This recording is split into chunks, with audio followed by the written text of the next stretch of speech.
My name is Ramakrishna. I am a physiotherapy student. My question is, what is the need of Allah to create Adam and Eve and this total universe? What he will get from this? And my second question is, everything is created by someone. So even God must have been created by someone. What is the meaning of Allah? Brothers asked three questions. The first question, why did God create Adam and Eve and what was his reason to create all this world and humankind? Allah subhanahu wa ta'ala created Adam and Eve, may peace be upon them both, so that the humankind could come. They were the great-great-grandparents. Allah says in Surah Hujurat, chapter number 49, verse number 13, Ya ayyuhan nasu inna khalaqnakum min zakrin wa unsa wa ja'alnakum shu'uban wa qaba'ila lita'arafu. Inna akramakum indallahi atqakum. Inna Allah alimun khabir. O humankind, we have created you from a single pair of male and female and have divided you into nations and tribes so that you may recognize each other, not that you may despise each other. And the most honored in the sight of Almighty God is the person who has taqwa. The criteria to judge any human being, it is not wealth, it's not color, it's not caste, it's not creed, it is taqwa, it is God consciousness, it is righteousness, it is piety. So Adam and Eve, peace be upon them both, they were our great-great-grandparents, of yours also and of mine also, all humankind. Therefore, I call you a brother. We are brothers in humanity. Allah says, Ya you are nas, O humankind. And Allah says in Surah Isra, chapter number 17, verse number 70, وَلَقَدْ كَرَّمْنَا بَنِي آدَمَ. Almighty God has honored all the children of Adam. Whether they are born in India, USA, UK, born in a Hindu family, or a Muslim family, or a Christian family, Allah says He has honored all the Bani Adam. If you are a human being, Allah has honored you. Whether your name is Zakir, Abdullah, Ramu, Shankar, if you are born as a human being, Allah has honored you. Now coming to the question, why has Almighty God created the human beings? Allah has created the human beings because Allah says this is one of His best creation. All the other creation of Allah subhanahu wa ta'ala, they obey Him. We have the angels. Whatever Almighty God says, the angels obey Him directly. They have no free will.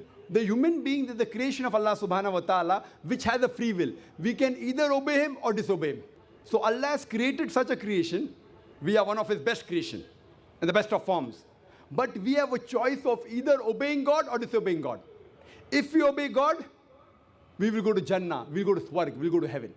If we disobey Him, we will go to hell, we will go to Nark. So this is a test for the hereafter. Allah says in Surah Mulk, chapter number 67, verse number 2, Allazi khalaqal mauta wal hayata. It is Allah who has created death and life to test which of you is good in deeds. So this life is a test for the hereafter. So Allah has created the human beings, and Allah says in Surah Dhariyat, chapter number 51, verse number 56, وَمَا خَلَقْتُ الْجِنَّ وَالْإِنسَ إِلَّا لِيَعْبُدُونَ. That we have created the jinn and the men not but to worship Him. So we are supposed to worship, obey the commandment of Allah subhanahu wa ta'ala. So this is a different creation of Allah subhanahu wa ta'ala, which has the free will of even going against Allah subhanahu wa ta'ala or obeying Him. All the other things, the stars, the trees, the mountains, the Quran says they do sajda to Allah subhanahu wa ta'ala, they prostrate to Him, they obey Him. We have a free will. Now when Allah has given a free will, with the free will if we obey Him, we become higher than the angels. With the free will if we disobey Him, we become the partners of the devil. So He's created us for the test for the hereafter. Coming to your second question. Everything has a creator. Who created? God. If anyone says everything has a creator, it is a wrong statement. Every created thing has a creator. The definition of God is He is uncreated. The moment you say who created God, He's not God. The definition of God is He is uncreated. Suppose a person comes and asks you, that brother, my friend John, he was admitted in the hospital. He gave birth to a child. Can you guess, was it a girl or a boy? Can you guess? Try it out. Guess. Can't guess. Why? Can you on the microphone? Can you guess, was it a girl or a boy? Huh? See, brother John, he was admitted in the hospital. He gave birth to a child. Was it a girl or a boy? Can you guess? A 50% chance? Girl or boy? People are laughing. Why? Can you guess? Can't guess. Why? Even if you guess, can you get the answer right? Acha, can you guess? I'll give you two chances. Was it a girl or a boy? Try it out. Girl. Brother, can a man give birth to a child? Ah, there you made a mistake. Same way you made a mistake by asking who created God. A man cannot give birth to a child. So where's the question of it being girl or a boy? See, now you understood. Ah, now that's good, brother. So it was a man cannot give birth to a child. So where's the question of a girl or a boy? So when you're asking who created God, God by definition, Allah by definition is uncreated. The moment you say who created Allah, He's not Allah. Walam yakul lahu kufuwan ahad. There's nothing like Him. Coming to your last part of the question, who is Allah? Who is Allah?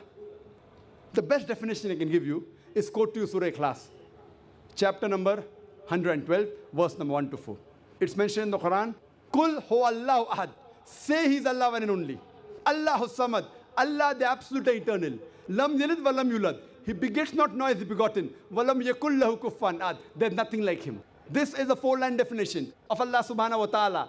Any human being, any person says so and so candidate is God. If that candidate fits in this four-line definition, we Muslims have got no objection in accepting that candidate as God.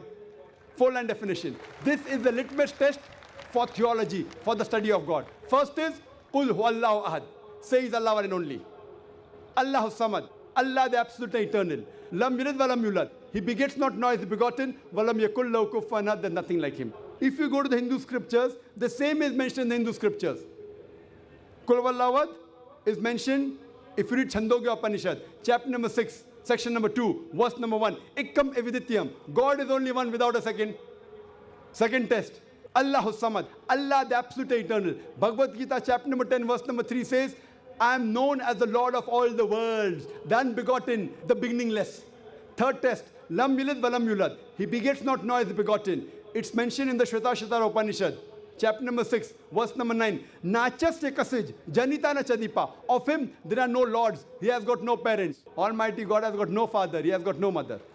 And walam yakul lahu kufuwan ahad. There's nothing like Him is mentioned in Shvetasvatara Upanishad, chapter number 4, verse number 19. And Yajurved, chapter number 32, verse number 3, where it says, Natasya pratima asti. Of that God, there is no pratima, there is no idol, there is no image, there is no photograph, there is no sculpture. Who says that? Yajurved, chapter number 32, verse number 3. Same as, Walam yakul lahu kufuwan ahad.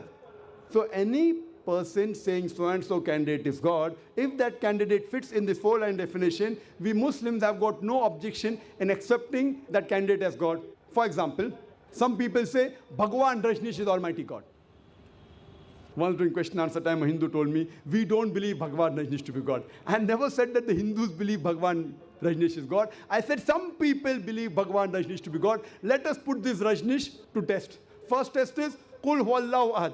Say He's Allah one and only. Was Rajneesh one and only? Was he the only man who claimed divinity? There are hundreds of them. And in this country, we have thousands of men who have claimed divinity. He's not the only one.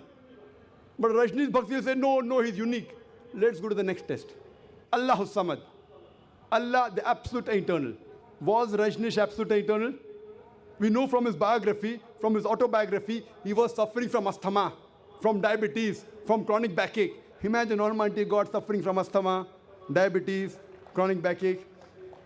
Third test. Lam yalid wa lam yulad. He begets not nor is begotten. Bhagwan Rajneesh was born in Madhya Pradesh. He had a father and mother. In 1981, he goes to America, USA, and he takes thousands of Americans for a ride. In the state of Oregon, he starts his center and calls it as Rajneeshpuram, his village. Later on, the American government arrests him and put him behind bar. Rajneesh says, the American government slow poisoned me. Imagine Almighty God being slow poisoned. In 1985, the American government kicked him out of the country. He comes back to India in the same city, Pune, and he goes back to his center, which is now called as Osho Commune. And if you go to the Samadhi of Rajneesh, it is mentioned there on the Samadhi, Bhagwan Rajneesh, Osho, never born, never died, but visited the earth from the 11th of December 1931 to the 19th of January 1990. Never born, never died, but visited the earth from the 11th of December 1931 to the 19th of January 1990. They forgot to mention in Samadhi, he was not given visas to 21 countries of the world. Almighty God coming in this world to visit the world and requires visas to go to different countries. And the Archbishop of Greece said, if you don't remove Rajneesh out of this country, we'll burn his house and the house of his disciples. And the last test, Walam yakul lahu kufuwan ahad, is so stringent that no one besides the true Almighty God can pass. The moment you can compare God to anything, he is not God. Walam yakul lahu kufuwan ahad. We know Rajneesh, like the human beings, had a beard, one nose, two eyes, 2 ears, 2 hands. The moment you can compare God to anything in this world, he is not God. Walam yakul lahu kufuwan ahad. If someone says Almighty God is 1,000 times stronger than Arnold Schwarzenegger. Might have heard the name of Arnold Schwarzenegger? Have you heard Arnold Schwarzenegger? The person who got the title Mr. World, Mr. Universe. The strongest man in the world, the strongest man in the universe. The moment you can compare God to anyone, whether it be Arnold Schwarzenegger, whether it be Dara Singh, whether it be King Kong, whether it be 1,000 times or 1,000,000 times. The moment you can compare God to anything in this world, he is not God. Walam yakul lahu kufuwan ahad. There's nothing like him. So this is a 4-line definition of Allah subhanahu wa ta'ala given in the Quran. Whichever God you're worshipping, brother, put that God to the test of Surah Ikhlas. If that God passes, that is the true God. Otherwise, it's a fake God.